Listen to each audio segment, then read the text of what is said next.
All right, Harry. Today we are in Matthew chapter 18, verse 3, and it says this: Truly I say to you, unless you are converted and become like children, you will not enter the kingdom of heaven. Actually, let's read verse 4 too. It says, Whoever then humbles himself as this child, he is the greatest in the kingdom of heaven. What are your thoughts on this? Yeah, what is so special about a 7-year-old? It says that he placed one in his circle.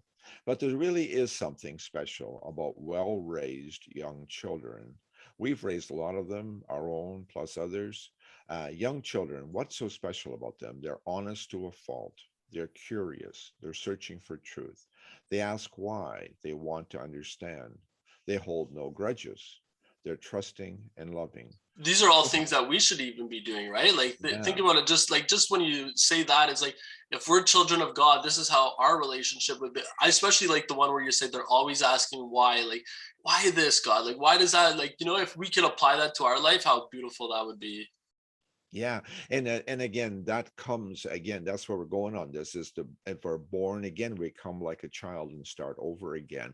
We are we're not at the top of the pinnacle. Like typically, people are kind of coming along in life doing well, and then they come to Christ, and you got to start over. And Like why is yeah, this happening? Or yeah, and Nicodemus, he was the first one Jesus spoke to about that, and he says, "Man, that's pretty heavy." And he had reached the pinnacle of his profession, and this was really hard.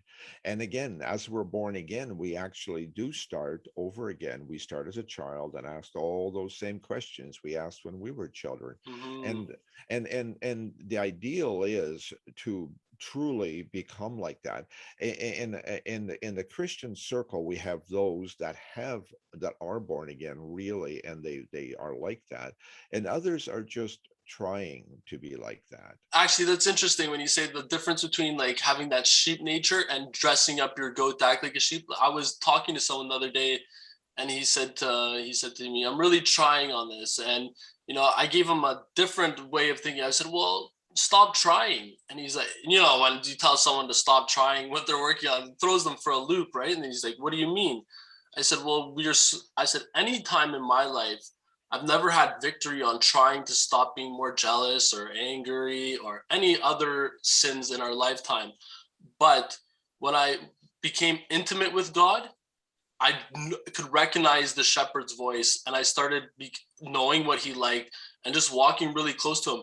And this even ties back into all the questions of why, right? Because you're talking in intimacy, God, why this, why that, and he wants to teach you. He wants you to grow with him rather than which would be like the teenager way, right? Like, I need to fix this problem or I need to do this. And it takes away that whole growth of that born again nature where you're literally walking with Christ. What are your thoughts?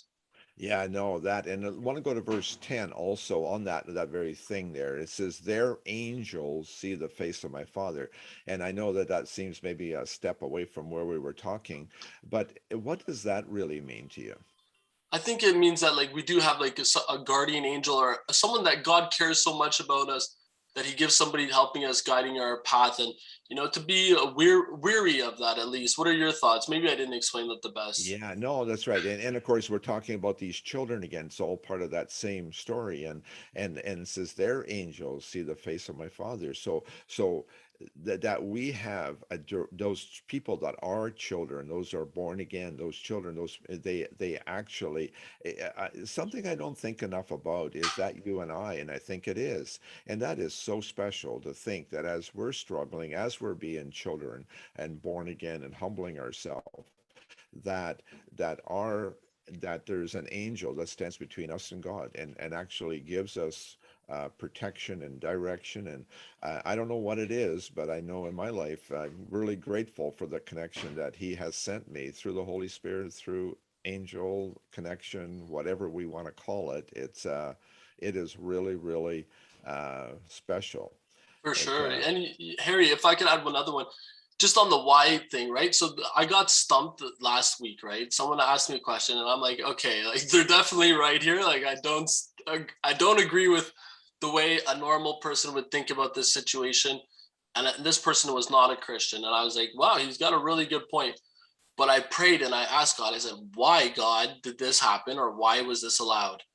And the next day, we're driving down the road, and it's just like that thought just popped into my head, right? It was just like, here's the answer. And we could sit there and say, oh, if I tried to like open up my Bible or, go Google some type of research on what a pastor thinks or something like this, I would never have had the answer. But, when I went to God in that intimacy, in that born again nature, and said, God, why? Please show me this. I believe that's when things got revealed to me. And I think that ties in to this video here. Yeah, and it really is about becoming a child of God, and Jesus kept coming back to that. He says, "The last shall be first, the first shall be last," and he says, "Just humble yourself." He says the disciples were arguing about who was the most special. He says, "No," he said, "You want to be special, you got to serve. Amen. You got to be the younger one." So the privilege. I just love the kid story. It just, yeah, I love it. All right, awesome. Thanks a lot for this, Harry. Thank you.